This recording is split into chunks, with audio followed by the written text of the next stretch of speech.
The rhythm of healing, the octaves method. O is for observation, through stillness we find meditation and breath work that quiet the mind.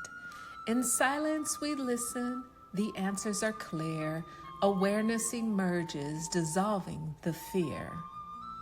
C is for compassion, for self and for all, embracing the good, the struggles, the fall. With kindness we grow, we nurture, we mend, learning to love ourselves as we extend. T is for therapy, a path we explore. Daily we practice unlocking the door. From journaling to mindfulness, healing begins.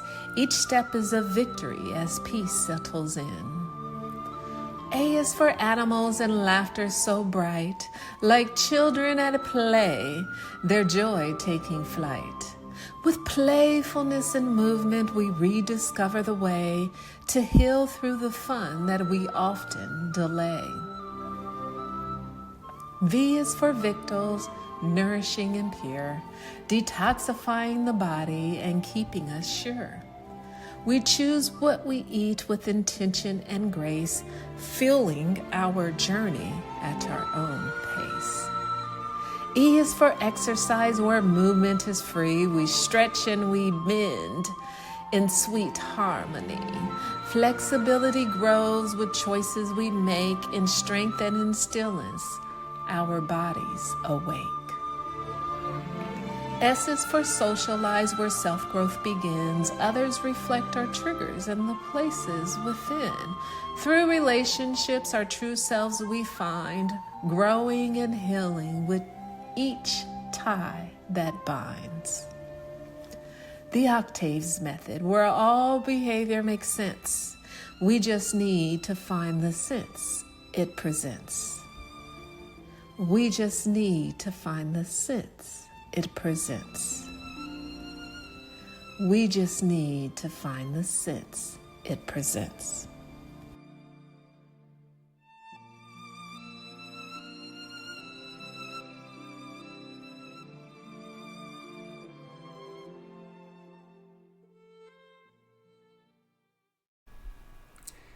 Hello, everyone, and welcome to Season 5 of the Trauma and Social Work Podcast. I am KJ Alexander here with my co-host, Tonya Octave, and today we have a lot of important information to dive into. But before we get started, I'm going to go ahead and let Tonya tell a little bit more about herself and what this podcast is about. Hi, everyone. My name is Tonya Octave, and we are going into Season 5 of Trauma and Social Work Podcasts, where we will be discussing and diving deep into my book called Heal the Mind, 7 Strategies Towards Mental Wellness, Happiness, and Success, Exploring Trauma, Mental Wellness, and Ways to Live a More Balanced Life. And before we begin, just a simple reminder that this podcast is for informational purposes only. It is not intended for medical, psychological, mental health, or legal advice. Although I'm a licensed professional, this is not a formal type of treatment. We may talk about things like hypnosis and meditation and things that we would do in a therapeutic, from a therapeutic perspective, but it's not a form of treatment. For individual questions about your wellness, your happiness, and your success, please seek out a professional. And if you are experiencing a mental health crisis, do call 911 or go to your nearest emergency room. Great, awesome. That was amazing. So with that being said, I want to make sure I tell the audience, if you haven't already, follow this page on Spotify, YouTube, and any other platforms we post episodes on. Make sure you subscribe to the channel so you don't miss any upcoming episodes in the future. And with that being said, let's go ahead and get started. Hello, everyone, and welcome back to the Trauma and Social Work Podcast. My name is KJ Alexander, and I'm joined with my co-host, Tonya Octave. And today we are continuing our deep dive discussion of the book, Heal Thy Mind. And for today's episode, we will be covering Chapter 3, which is titled Therapy, Emotional and Mental Health. And this is a very, very important topic I'm glad we're able to discuss and share with the audience. So I want to go ahead and start off with, you start the chapter off with a proverb, and I want to share that with the audience. So the one you chose is a Christian Proverbs, is at 11 and 14. So it goes, where no counsel is, the people fall. But in the multitude of counselors, there is safety. And in the affirmation you listed, I am trusting, I am safe, I ask for help. Mhm. So those two things really do a good job of setting the tone for the chapter and kind of giving the reader an idea of what direction you're going. Um, so yeah, I think it was great you added that to start the chapter off. Very. I wonder if you don't mind me asking, what made you pick those specific things to put at the beginning of the chapter? Well, when I think about therapy and the emotional and mental health, how difficult it is to ask for help. It does some things in terms of how we feel about ourselves, the meaning that we associate with that, but just how anxiety provoking it is. And even just going through Yeah, the process and wanting to share some very intimate and just and details about one's experience with someone else, that could be very scary, and terrifying. Even in my own journey, when I sought out particular professionals or experts for different things that I wanted to work on, and not really knowing what yeah, question to ask or where to start, let alone revealing some things that maybe I've never shared with other people in the world. Um, and so, too, I can kind of relate. And I think the quote and the affirmation both just kind of tells us, one, that although it's scary, asking for help can be helpful. I illustrate this on page 57, where I say, in my case, therapy gave me a range of tools to function and move towards wellness, happiness, and success. Therapy is helpful, especially when life is going well.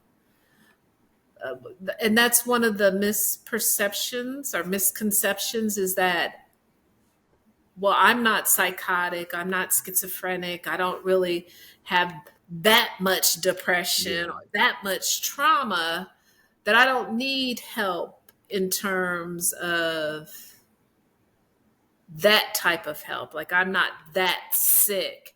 And I really want to rework, the idea that therapy is a space for you to feel safe, for you to be able to disclose things that maybe aren't things that we disclose in everyday situations. yeah, But it's also your space to figure out some stuff outside of your ego. Because sometimes when we have our self talk, we get in this pattern and we start cycling.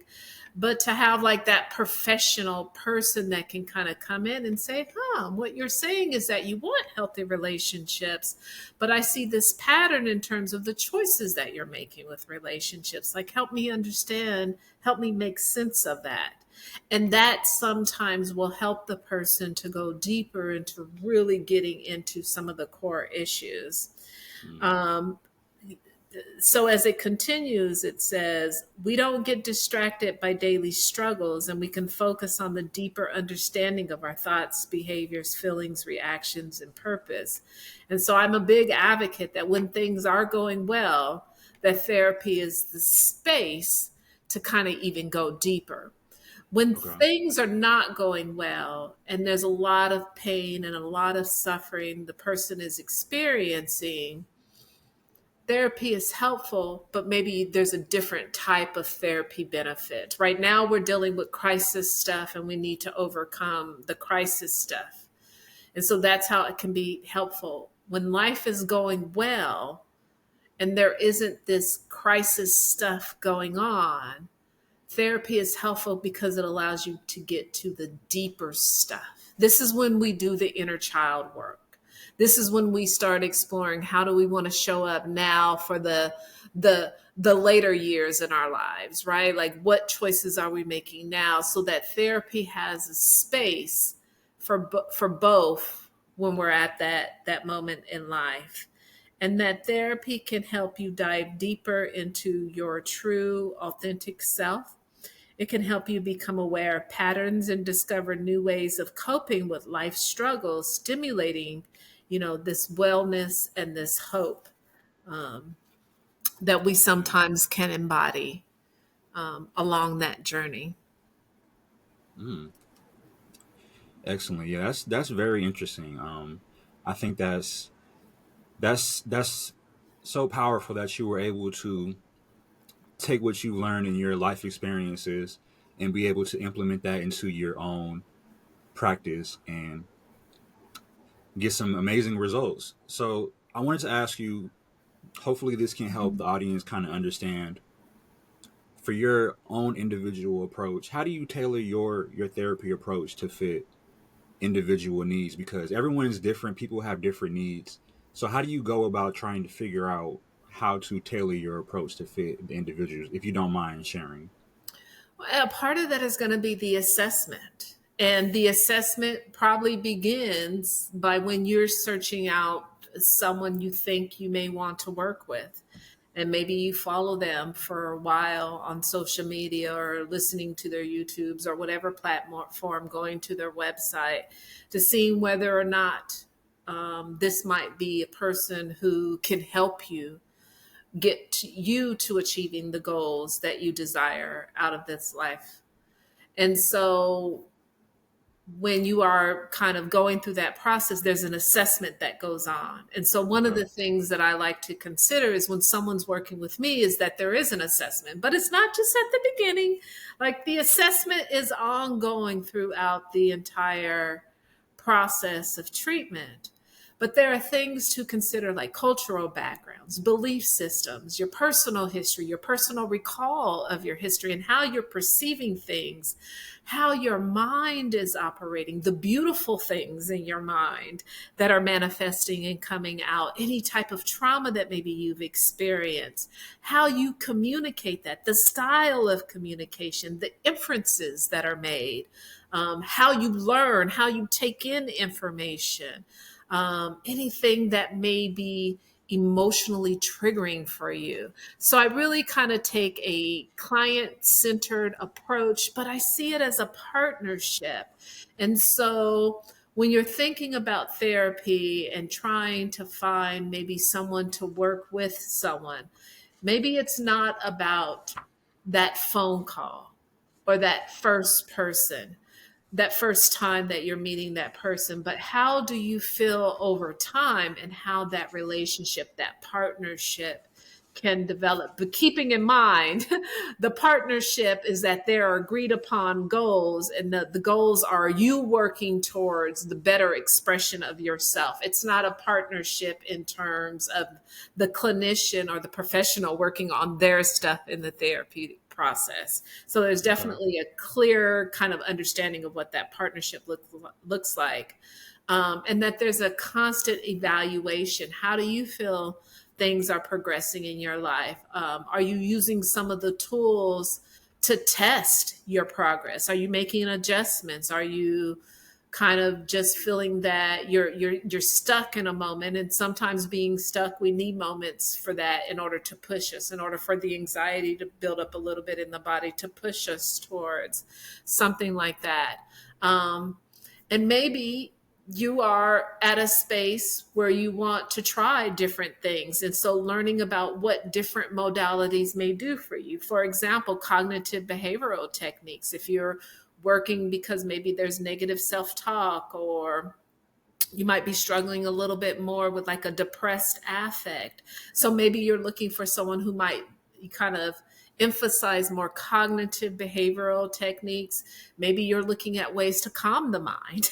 And so now you're looking at someone who's maybe like more into meditation or mindfulness. Maybe you're like exploring like other realms and how this could kind of be impacting you, and looking at different forms of consciousness. So maybe that might be hypnotherapy or trance work or trance-like states. Maybe you're interested in telling a story and having a space to tell it in your way without the judgment of family and everybody else trying to change that. So maybe you're looking at more of a narrative approach. Maybe there's like all this trauma that's occurred, and maybe stuff that's an unresolved through childhood that's manifesting in your behavior or through the process of your dreams. And so maybe you need someone more kind of trauma informed approaches or more modalities. And so kind of thinking about what is it that you need, and then finding the expert that can kind of guide you towards your needs. I hope that's helpful, at least in terms of like, what do I look for? What are some of the things to consider when thinking about finding someone to start this process? Yeah, absolutely. That was very insightful. I think the audience would definitely learn a lot from that information. So, So think about it, okay. KJ. Has there been a time where like you wanted to buy a keyboard or like Okay. a musical instrument? Yeah, Did you sure. just like kind of call Fry's and say what's on sale, or did you do some sort of investigation on your own to find the right keyboard or music instrument for you? Yeah, well, I'll say me personally, I definitely would do some type of research, try to find exactly what I'm looking for. At the time, I mean, as a young kid, the internet isn't what it is today, but even back then, there were still a lot of resources available to where I'm not just going to any random store to buy anything. So there's this, I care about this. I know this is an investment. And so I'm going to take some time with my investment. That's what we should think about in terms of mental health. Are we taking time with this investment? Because I believe it should be a financial investment. That's one of the challenges with insurance companies. And although there are some good stuff with insurance companies, whenever there's good, there's always the stuff that you've got to take into consideration. And when you're going through an insurance company, the quality might be impacted depending on who you select as a provider. And there are some great providers out there that go through insurance. I'm not saying that, but that there should be, based on whatever you find as your need, just like you would with an instrument that you were to invest in your mental health, invest in your emotional health with the same type of energy. And maybe it does take, if you go through insurance, interviewing and going on websites and seeing whether or not maybe you tried 3 sessions with one provider. There's some limitations with insurances in terms of doing that, but maybe you try another 3 sessions with another provider. You don't want to necessarily get in the pattern of just having multiple providers, because it would be like Okay. purchasing multiple instruments. And so like you Yeah. want like Okay. you want to invest in maybe a couple of instruments, and then you have a preference for one instrument over the other. And so maybe you kind of interview a couple, but then you have a preference that you maybe invest in, um, you know, financially, because you know what you want. You know what the goal is. I want to improve my relationships and have more positive, self expression. Sometimes it's even clearer than that. I want to stop smoking. And so I can't be around other people who are smoking. So then I have to create a new social group. And so maybe it's even clearer in terms of that being the goal that you want to manifest for yourself. Um, but I would say think about it in terms of the same intensity as you would with other stuff that we do in life. Mm. Yeah, I think that's definitely important, and I feel like you're saying that because from your own personal experience, people don't take it as seriously as they should as far as their mental health. Um, there's people who may give more attention to what they put in their car engine than what how they treat their mind and their mental health situation. So, yeah, I definitely think it's great to bring more attention to that and bring it to the forefront. Um, so, going back to the book, you mentioned a few different types of therapy in this chapter. Play therapy being one of them, cognitive behavioral therapy, psychodynamic theory. And we'll get into a lot of that later. But I wanted to ask, based on your own personal opinion, how can a person or persons figure out what is a good fit for them? And what signs should they be looking for? And how do they know it's working? And so, even if I take it back a little bit, as a clinician, I had to ask myself, what is a good approach for me? Okay. Because it had to fit well with my personality, and that is psychodynamic, because I wanted to understand things, not necessarily just problem solve, but I wanted to get to the underlying issue, what drives the things, understanding the trigger. So, psychodynamic was a good fit. And then as I went on that journey, I also discovered, well, there's some beautiful things about cognitive behavioral. There's a lot of great tools that you can use, a lot of techniques that I've even implemented in my life as I ventured out and changed my diet or came up with an exercise routine. So when I was even able to tease out specific goals, like cognitive behavioral really worked and it became helpful. So I integrated it into my treatment. And then I started working with kids and I discovered how beautiful it was in terms of how they communicate. And that helped me to understand trauma and this nonverbal expression of communication. And so they play therapy became essential, learning how to understand body language and how maybe there's inconsistent messages with what the body is communicating versus what we're verbally expressing. And then along that journey, like I discovered like this subconscious work that I felt was missing. And so like that was the hypnotic and the trance part. And that is the part about as you grow, things are going to be added to your tool chest. So when you're thinking about where to start, find out where your mind goes. Find out where your attention is being drawn into.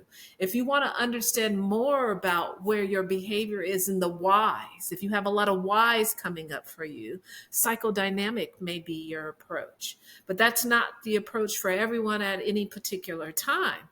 So what if you're like, I know that I have some depression going on. I know that I feel stuck and I just need to kind of get over the hump of things, then that's your cognitive behavioral approach. So see if that's going to be a good fit, how you can work with some of these thoughts, how you can understand some of these triggers, how you can understand a little bit more about the ego in terms of how it shows up in this defensive way and this protective way, because they're Okay. both good. They are both informative and giving you information. But what if there's this part like maybe you're trying to figure out when you communicate, it seems like the message is never received in the way that it is supposed to be received, that you say things to your partner, but it always seems like it goes to this big blowing up thing. Then play therapy, the non-communication work is going to be your thing. So think about what issue that your next issue to tackle, what that's going to be, and then see kind of like what treatment may be a good fit. If you know, like things are so chaotic and life is too fast paced for you right now, you don't have a lot of time, but maybe you want just a tool. What can I do to get me through my workday? Hypnosis is going to be useful, but also tools like EMDR. They're going to give you some tools in terms of let me just get past that point, right? So thinking about what is it that you need in this moment to get you to the next stage in your growth. And I gave some ideas of some frames to consider along that, and then kind of measure what your goals are. Identify the goals, write them out for yourself, text them to yourself so that you remember. And then that's also a way of kind of evaluating how therapy can be helpful, because how are you um, grading yourself in terms of those goals moving forward? There's some other things that you can do in terms of whether or not how to evaluate if therapy is helpful. But those are some things Mhm. to consider when thinking about what are my goals, what do I want to accomplish, and what are some modalities, some frames, some theories that can get me moving in that direction. Mm. Yeah, definitely. So just two quick things I took from that I want to kind of highlight. So it sounds like what you're saying is it starts with self-awareness, right? So we all have a certain level of self-awareness. Some have a little bit more than others, but it helps to have some level of self-awareness to be able to figure out what works for you and what doesn't work. And then the other thing I heard was to keep yourself accountable, keep a record, keep track, write down if you need to, and just hold yourself accountable to what's working, how you feel. Because we sometimes we forget in the moment how we're feeling, and then time passes, and then we have like a bad account of how we were actually feeling, maybe a lot worse or a lot better. So if we keep track in the moment, write things down, just hold ourselves accountable for how we feel and what's working while we're trying out these different approaches. That is a good way for us to kind of figure out what is and what is not working. So yeah, those are my takeaways from I that. just, I love it. It's self-awareness, being aware of me and these experiences that I'm having, and it's accountability and me showing up, me being consistent or bringing more consistency to how I show up behaviorally with what I'm verbally saying, how I want to show up. So that accountability, I love that. You said it in a very beautiful way. Yeah, absolutely. Mhm. So in the book, you give a few reasons why play therapy is effective, and I'm sure this is something that would you say play therapy is something that is more tailored towards young children, or can this be something that any age could do? I think with play therapy, part of it is the conception. As a society, we when we think of play, we think of children. Yeah. And when I think of play therapy, I think of how communication is done in a nonverbal way. And so in society, when we think of play, we think of children. And so it's natural to assume play therapy is for children. When we have come into the world, we came in the world in a nonverbal way. We communicated initially in a nonverbal way. And then we got distracted when we started adding verbal language to our expression, because that's when these inconsistencies came up. Inconsistencies in terms of patterns we learned from our parents, where our parents may say, I don't want you to hang out with those group of kids because they're a bad influence on you. And then at nighttime, when our parent is getting dressed and going out, they're giving us the message that they're hanging out with people Yeah. who probably they shouldn't be hanging out because they're complaining about their friends all the time. And so we see these inconsistent patterns Yeah. in the adults in our life. And so we kind of develop that. So play therapy Mm. is the idea of being childlike, about being playful, about communicating in this non-verbal way because it's more authentic. Because as we grow and we add language and we add that verbal communication, that's where the inconsistencies show up. And that's where the stuff that we don't want to deal we don't want to Right. deal with. We don't want to deal Yeah. with the stuff that my nonverbal is expressing an attitude. But when my mom says why you have an attitude, I defend against it because I don't like the verbal addition attitude, what I'm Mm. nonverbally giving out.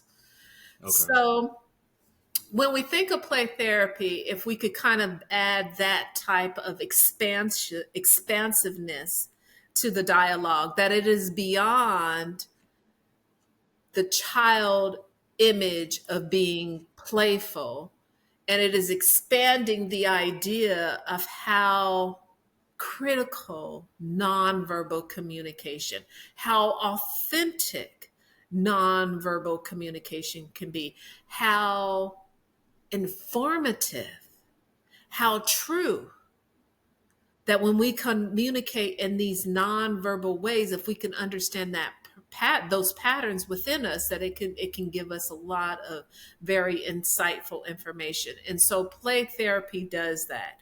And so it is for everyone. It is not just for kids.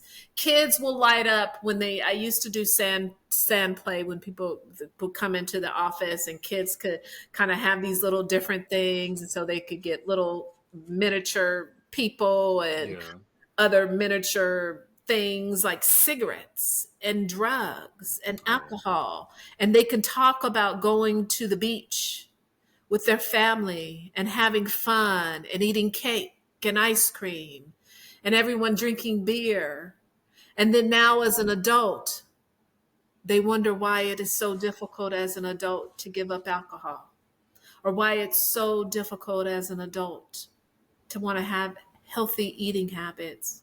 Because in play, you see there's still that positive association as a child, and how we can use play to help heal even the adult version of you, because there's that little child that still has that positive celebration and that positive joy of going to the beach, but how that's still some a subconscious work there, and how you can use play in that process to help the healing to occur in this very beautiful way.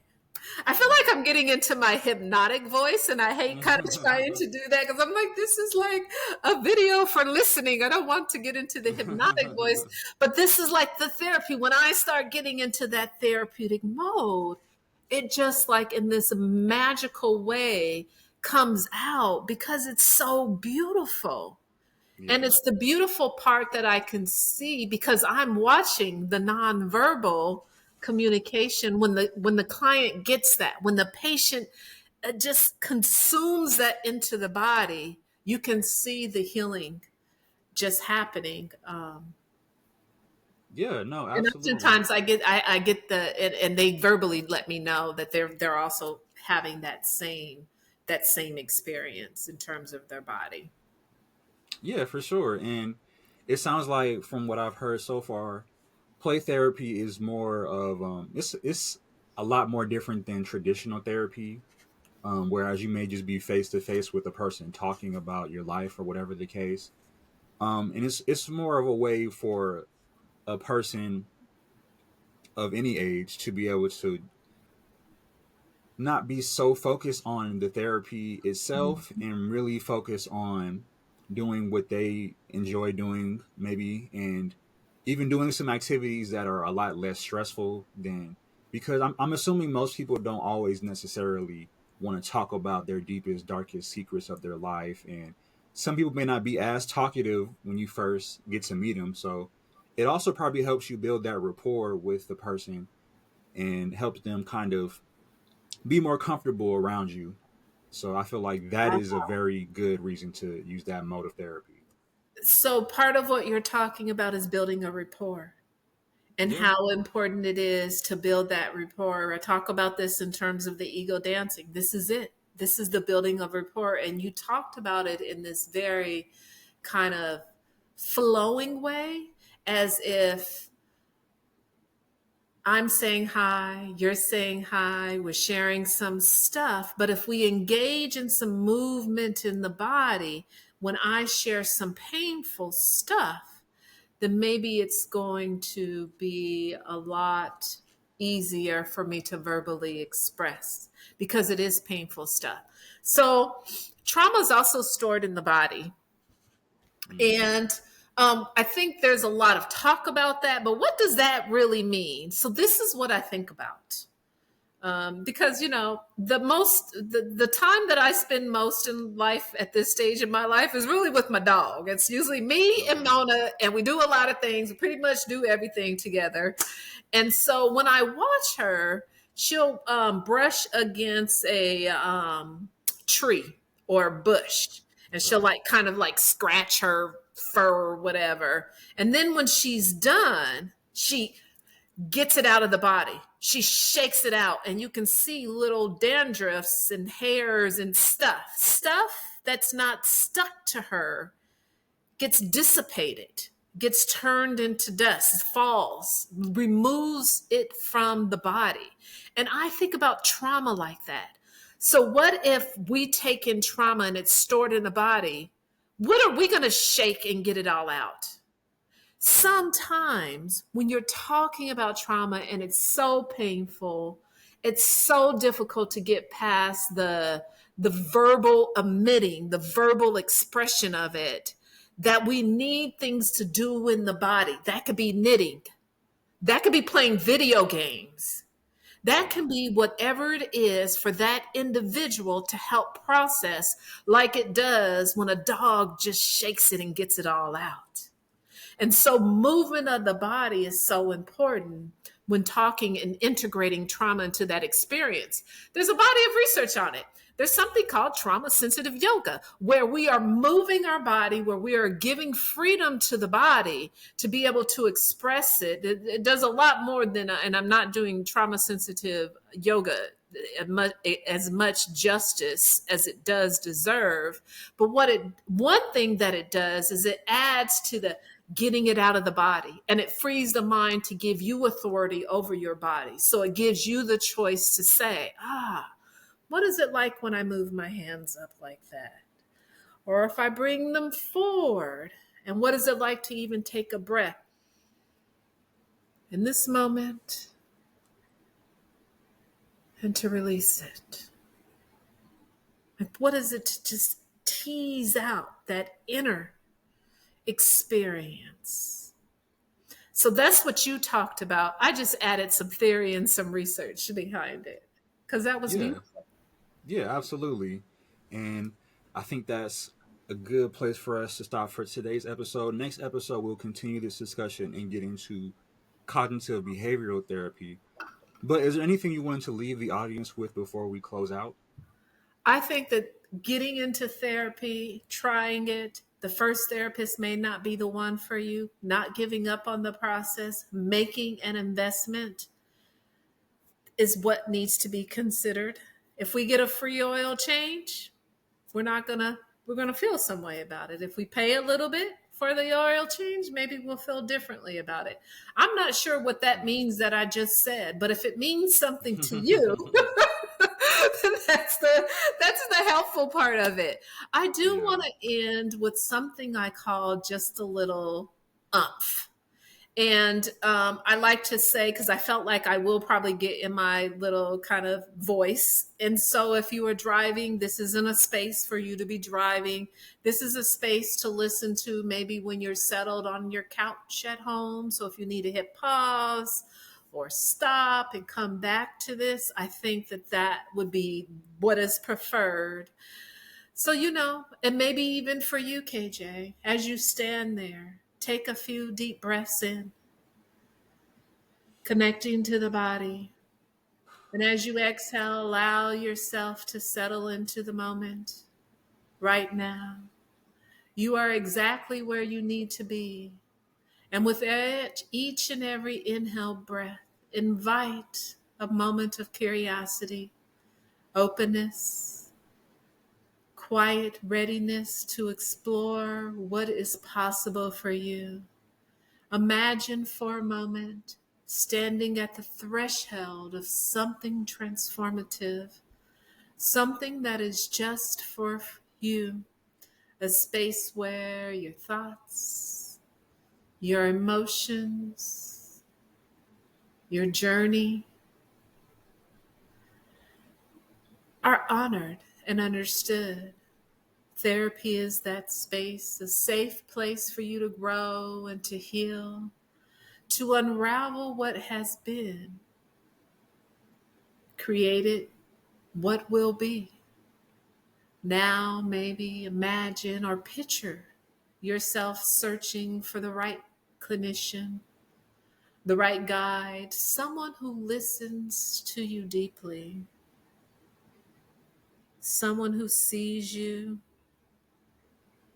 who gets you, who supports you in ways that feels right for you, who trusts that this person does exist. And as you reach out, maybe through a phone call, an email, a message, that you are opening the door to something meaningful, a process that is designed for your healing, designed to give you clarity, designed to be expansive. And as you begin to navigate the details, the costs, the time, the commitment, it feels manageable. because you are investing in yourself, giving yourself permission to prioritize that it is your well-being, that it is your self-discovery, and it is your peace. That you start to sense the long-term impact of this decision and how each step is a step towards the right direction, lifting you higher, grounding you deeper, guiding you toward a version of yourself that feels whole, that feels strong, and maybe even freeing. And with each and every step, you embrace this journey, the courage to begin, the openness to explore, the knowing that this or this or this or that, the commitment of your inner world, which is an extraordinary act of self-care, an extraordinary act of self-love. And as you breathe in, let it settle into your awareness. And when you're ready to take that first step, feel confident, feel empowered, and receptive to all that will come. And so it is. Thank you. Awesome, awesome. No, that was very awesome. I appreciate you. Once again, I want to thank you so much for your time. That is all we have for today's episode. If you haven't already, please hit the like button and subscribe to the channel. We'll have a new episode coming out soon. I want to thank everyone for tuning in to today's episode. And until next time, be safe. Bye-bye. Wraps up another episode. I hope today's discussion provided clarity and tools you can use in your daily life. If you're ready to take the next step in the healing journey, I'd love to connect. Head over to my website to schedule a free 15-minute consultation. It is a great opportunity to ask questions and see how we can work together. And while you're there, download my complimentary workbook designed to help you reflect, grow, and move towards mental wellness, happiness, and success. Thanks for listening, and I will see you next time.